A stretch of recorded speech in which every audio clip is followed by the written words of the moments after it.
Assalamualaikum warahmatullahi wabarakatuh. Kami kelompok 2 ingin mempresentasikan laporan tentang alpukat bagian 3 dan bagian 4. Saya sendiri Muhammad Reza Alfarozi sebagai moderator dan anggota saya Armando Dimas Saputra. Umayy Fadilah. Saya Iim Anis Mukaromah. Saya Ratu Ayuka Maharani. Saya Suci Aulia. Saya Zevin Abdullah Resaki. Untuk materi pertama akan dibacakan oleh Suci Aulia. 3. Pemilihan benih alpukat. Pemilihan benih alpukat terbaik merupakan langkah awal penting dalam budidaya alpukat. Berikut adalah beberapa faktor yang perlu dipertimbangkan saat memilih benih alpukat, yaitu yang pertama ada kualitas buah induk, kedua ada varietas, ketiga metode pembibitan, keempat keadaan biji, kelima kedewasaan biji, dan keenam kondisi penyimpanan. Selanjutnya akan dibacakan oleh Zevin Abdullah Resaki.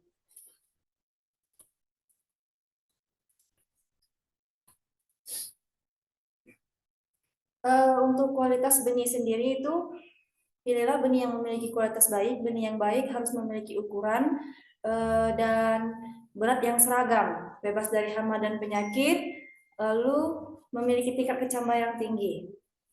Untuk pemilihan varietas yang sesuai, pilihlah varietas yang sesuai itu pilihlah varietas benih yang sesuai dengan kebutuhan kondisi tumbuh di lapangan. Pertimbangkan faktor-faktor seperti iklim, jenis tanah, dan kebutuhan pasar. Selanjutnya akan dijelaskan oleh Ratu Ayuka Maharani.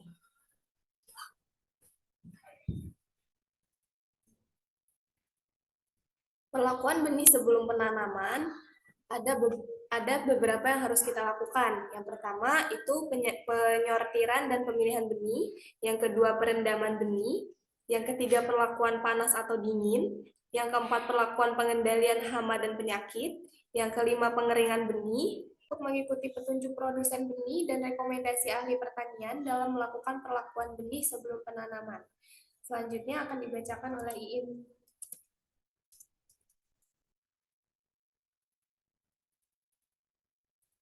Yang keempat itu ada media pembibitan alpukat, yaitu ada campuran tanah dan pasir, campuran serbuk kayu dan kokopet itu sendiri.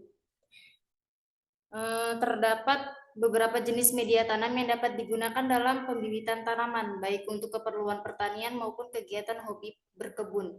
Berikut adalah beberapa contoh media tanam yang umum digunakan, yaitu tanah yang subur dan kaya nutrisi merupakan media tanam yang paling umum digunakan. Jenis tanah yang ideal memiliki kandungan liat, pasir, dan humus yang seimbang. Kompos adalah campuran bahan organik yang terurai seperti dedaunan, jerami, dan sampah dapur. Kompos dapat digunakan sebagai media tanam karena mengandung nutrisi yang penting bagi pertumbuhan tanaman. Yang ketiga ada vermikulit. Vermikulit adalah mineral alami yang diolah menjadi media tanam. Yang keempat ada perlit. Perlit adalah material vulkanik yang diolah menjadi media tanam. Yang kelima itu ada kokopet. Kokopet atau sering disebut juga sabut kelapa adalah serat yang berasal dari kulit biji kelapa. Kokopet memiliki kemampuan menahan air yang baik dan banyak digunakan sebagai pengganti tanah pada media tanam. Selanjutnya akan dibacakan oleh Armando Dimas.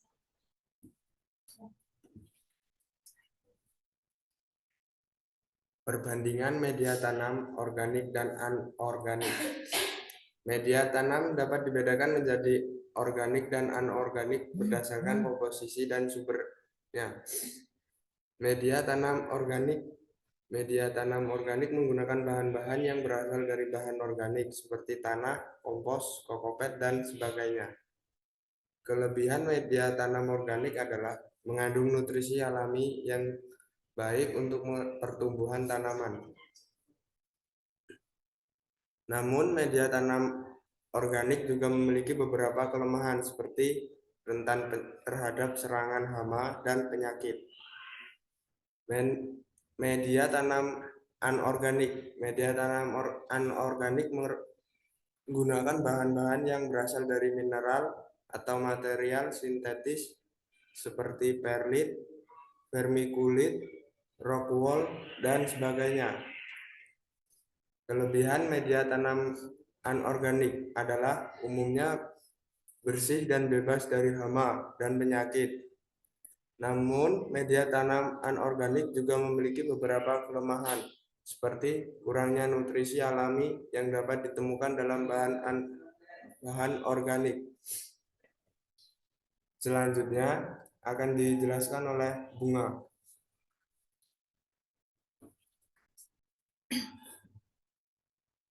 Yang ketiga, persiapan media tanam. Persiapan media tanam merupakan langkah penting dalam proses pembibitan tanaman. Yang kedua, pilih media tanam yang sesuai. Media tanam bisa berupa tanah, campuran tanah, dan bahan organik seperti pupuk kompos atau media tanam buatan seperti gergaji atau vermiculit. Yang ketiga, sterilisasi media tanam. Jika Anda menggunakan tanah atau campuran tanah sebagai media tanam, penting untuk melakukan sterilisasi terlebih dahulu. Yang keempat, penyediaan wadah atau pot. Pilih wadah atau pot yang sesuai dengan jenis tanaman yang akan ditanam. Yang kelima, persiapan campuran media tanam. Jika Anda menggunakan campuran tanah dan bahan organik, siapkan campuran tersebut dengan perbandingan yang tepat. Yang keenam, penambahan pupuk. Jika media tanam yang Anda gunakan kurang subur, Anda dapat menambahkan pupuk organik atau pupuk anorganik sesuai dengan kebutuhan.